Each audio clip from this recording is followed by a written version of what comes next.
Hi everyone, Caitlin here. Today I want to talk to you about how to show extreme hardship for waivers. So mainly I'm going to be talking about the 601A waiver, which is the provisional unlawful presence waiver, the one that you stay in the United States for. But generally speaking, a lot of these tips can apply to any situation where you need to show extreme hardship. The first thing to think about is whose hardship actually counts. Obviously, it's not going to be a random stranger's hardship. It has to be the hardship of the qualifying relative. Generally speaking, this is going to be a US citizen, spouse, or parent. There are a few situations where a child can count, but for today, we're just talking about the 601A waiver. So we're talking about parent or spouse who is a US citizen or permanent resident. So what does extreme hardship actually mean in terms of getting your waiver granted? So here, the government is asking you to show a level of hardship that is bigger or more than the typical hardship that would be associated with deportation. The government assumes that if someone's getting deported, there is going to be a level of hardship.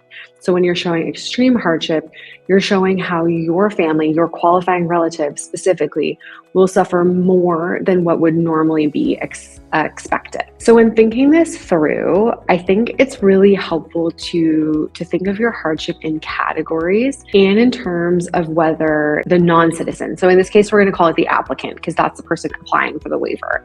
So whether the applicant would go back to her country alone and then the family would be separated, or whether the entire family would go back to the country of deportation. Okay, so you want to think about those two scenarios. Category one that I like to use is family ties and impact. So I want you to think about your qualifying relative's family in the United States and possibly their lack of family in the other country. So for example, if the qualifying relative is Joe and he was born in the United States, he's never been to a country abroad, would be, I don't know, El Salvador or Kenya or something like that. He's never been there. He maybe doesn't speak Spanish, he doesn't speak Swahili, whatever. And he's got all of his family here in the United States. That would be a really big source of hardship to be separated from his additional family. Obviously, you want to talk about the relationship to the qualifying relative. If it's a spouse, especially, how they're connected, how that separation or relocation would impact the relationship. You also want to think about the qualifying relatives' ties here in the United States to other family members. Like, for example, if they care for their own elderly parents, they care for kids from a previous marriage, just think about the impacts of the hardship on the family and then describe it through the eyes of the qualifying relative. Another category that I like to use is, let's call it social or cultural impact. So this is where you're going to talk even more about the qualifying relative's connection to the United States. So his or her integration into US culture. For someone born here, that's really easy because they're born here, they've never lived anywhere else perhaps. It's really straightforward. But in the instance of someone who's naturalized, still think about this and work on describing their integration into the US. Maybe they've completely learned to speak English. They don't want to lose that ability. They've spent so much of their life integrating into the United States. They don't want to give that up and they don't want to relocate. Also think about the availability of job or educational training in the new country. And think about this holistically. So, for example, if the qualifying relative has career X in the United States but doesn't speak the language of the country abroad, then the likelihood of them being able to integrate into their professional environment is pretty low. It's going to be a lot harder. Think also about the social or cultural background of your qualifying relative.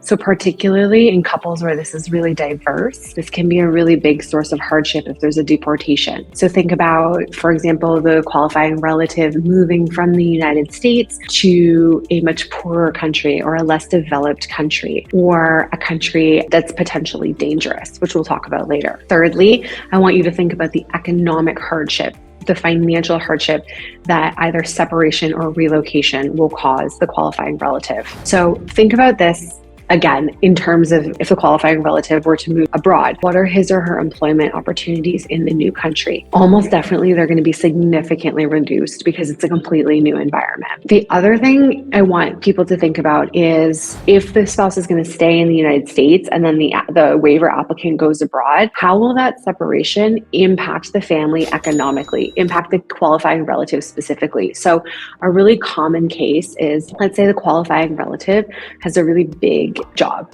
and they're the income earner for their household.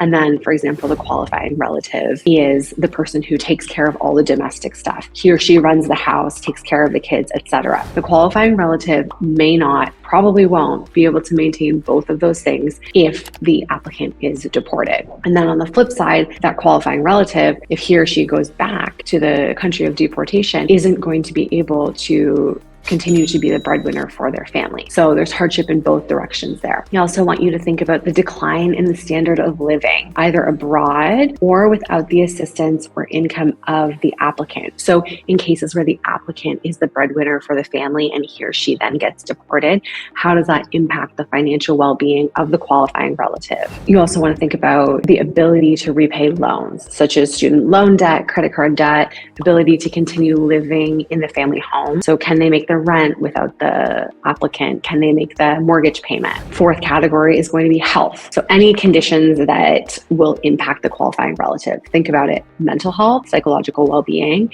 and physical health. Obviously, if there's let's say like a major disease like cancer or HIV or something like that, something that's really impactful on a day-to-day basis, or like a physical disability, like the qualifying relative is in a wheelchair for something, then that's really clear and you're going to demonstrate the hardship of the applicant's deportation will cause. But I also want you to think about health in a broader way. Like, what about high blood pressure, high cholesterol? How does the applicant help manage those conditions? Does he or she cook for the qualifying relative? Does he or she make enough money so that they can order meal delivery service that's healthier or something like that? And then, of course, really drill down into mental health and psychological well-being. So what will the psychological impacts be on the qualifying relative of being separated from their person who needs the waiver? And think about that in terms of either relocation or separation. Finally, I want you to think about hardship in terms of country conditions. So you want to discuss the general conditions of the country abroad. Would the qualifying relative be relocating to